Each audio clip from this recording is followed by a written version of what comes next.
ആശുപത്രിയിൽ കഴിയുന്ന MT വാസുദേവൻ നായരുടെ നില ഗുരുതരമായി തുടരുന്നതായി മെഡിക്കൽ ബുള്ളറ്റിൻ. മരുന്നുകളോട് നേരിയ രീതിയിൽ ശരീരം പ്രതികരിക്കുന്നുണ്ടെങ്കിലും കാര്യമായ പുരോഗതിയില്ല എന്നതാണ് ആശുപത്രി അധികൃതർ വ്യക്തമാക്കുന്നത്.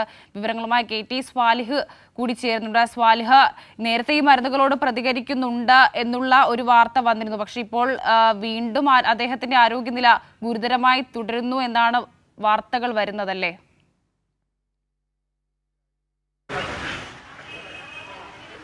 തീർച്ചയായും ഇന്നലെ വൈകിട്ടിറക്കിയ മെഡിക്കൽ ബുള്ളറ്റിൻ അനുസരിച്ച് അദ്ദേഹത്തിന് അതീവ ഗുരുതരാവസ്ഥയിൽ തുടരുകയാണ് എന്നായിരുന്നു.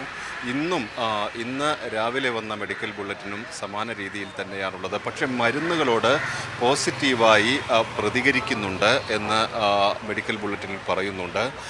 വലിയ ആശ്വാസകരമായ കാര്യം. അത്തരത്തിൽ പോസിറ്റീവായി ശരീരം പ്രതികരിക്കുന്നുണ്ട്. എന്നാൽ ഇത് ആശ്വാസകരമല്ല, വളരെ ഗുരുതരമായി തന്നെ തുടരുന്ന സാഹചര്യമുണ്ട്.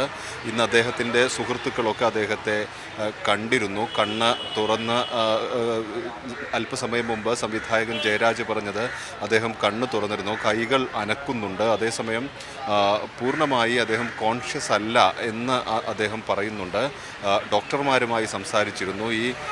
ഇടയ്ക്ക് അദ്ദേഹത്തിൻ്റെ ശരീരം വളരെ പോസിറ്റീവായി പ്രതികരിക്കുന്നുണ്ടെങ്കിലും അത് മാറിയും മറിഞ്ഞും ഇരിക്കുന്ന ഒരു അവസ്ഥയാണ്. അത് ഒരേ സ്ഥായിയായ ഒരു സ്വഭാവത്തിലല്ല എന്ന് ഡോക്ടർമാർ പറയുന്നുണ്ട്. വലിയ ആശങ്കയോടെ പ്രാർത്ഥനയോടെ തന്നെയാണ് അദ്ദേഹത്തിൻ്റെ സുഹൃത്തുക്കളെല്ലാം തന്നെ ഇവിടെ നിൽക്കുന്നത്. MN കാരശ്ശേരി, VK ശ്രീരാമൻ, സംവിധായകൻ ജയരാജ്, P നന്ദകുമാർ MLA തുടങ്ങിയവരെല്ലാം ഇപ്പോഴും ആശുപത്രിയിലുണ്ട്. എഴുത്തുകാർ DC രവി ഉൾപ്പെടെയുള്ള പ്രസാധകർ ഒക്കെ ഇപ്പോഴും ആശുപത്രി പരിസരത്ത് ഉണ്ട്. വലിയ ഒരു ഡോക്ടർ സംഘത്തിൻ്റെ, വിദഗ്ധ സംഘത്തിൻ്റെ നിരീക്ഷണത്തിൽ തന്നെയാണ് MT വാസുദേവൻ നായർ ഇപ്പോഴുമുള്ളത്. വർഷ സ്വാലിഹ്, അതിലൊരു കാര്യം കൂടിയുണ്ട്. സാഹിത്യ ലോകത്തിന് അദ്ദേഹം നൽകിയ സംഭാവനകൾ അത് നമ്മൾ വായിച്ചിട്ടുള്ളതാണ്, നമുക്ക് അറിവുള്ളതാണ്. ഒരുപക്ഷെ അദ്ദേഹം ജീവിതത്തിലേക്ക് തിരിച്ചു വരണം എന്ന് തന്നെയാണ് ഈ മലയാളി സമൂഹം മുഴുവനും പ്രാർത്ഥിക്കുന്നത്.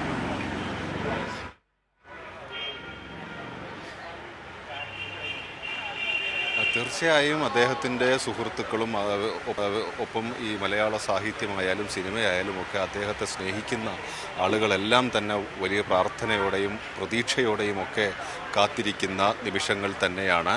അവർക്ക് ആശ്വാസകരമായ വാർത്തകളാണ് രാവിലെ മുതൽ തന്നെ ഈ ആശുപത്രി അധികൃതരിൽ നിന്ന് നമുക്ക് ലഭിക്കുന്നതും. ഇന്നലെ ഉണ്ടായ കഴിഞ്ഞ 15-ാം തീയതിയാണ് അദ്ദേഹം ഈ ശ്വാസതടസ്സം നേരിട്ടതിനെ തുടർന്ന് ആശുപത്രിയിൽ എത്തുന്നത്. പക്ഷേ ഇന്നലെ രാവിലെ അദ്ദേഹത്തിന് ഹൃദയസ്തംഭനമുണ്ടായി. ഇതാണ് നില വഷളാക്കുന്ന സാഹചര്യമുണ്ടാക്കിയത്. പിന്നീട് പൂർണ്ണമായി തന്നെ അദ്ദേഹത്തിൻ്റെ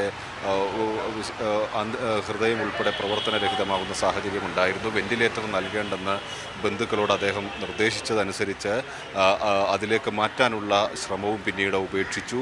ഓക്സിജൻ മാസ്ക് നൽകിയാണ് ഇന്നലെയൊക്കെ പൂർണ്ണമായി മുന്നോട്ട് പോയിക്കൊണ്ടിരുന്നത്. ഇപ്പോഴും അതുതന്നെയാണ് ഉപയോഗിക്കുന്നത്. പക്ഷേ ശരീരം ഇടയ്ക്കിടയ്ക്ക് അദ്ദേഹം പോസിറ്റീവായി പ്രതികരിക്കുന്നു. സ്വയം ശ്വാസം വലിക്കുന്നു. ബ്രീത്ത് ചെയ്യാനുള്ള ശ്രമം അദ്ദേഹത്തിൻ്റെ ഭാഗത്തു നിന്നുണ്ടാവുന്നുണ്ട് എന്നൊക്കെ ഡോക്ടർമാർ പറയുന്നുണ്ട്. ഒരു വിദഗ്ധ സംഘത്തിൻ്റെ നിരീക്ഷണത്തിൽ തന്നെയാണ് MT വാസുദേവൻ നായർ ഈ നിമിഷവും തുടരുന്നത്. വർഷ. ശരി സ്വാലിഹ, MT വാസുദേവൻ നായരുടെ ആരോഗ്യനില അതീവ ഗുരുതരമായി തന്നെ തുടരുകയാണ് എന്നാണ് ലഭിക്കുന്ന മെഡിക്കൽ ബുള്ളറ്റിൻ.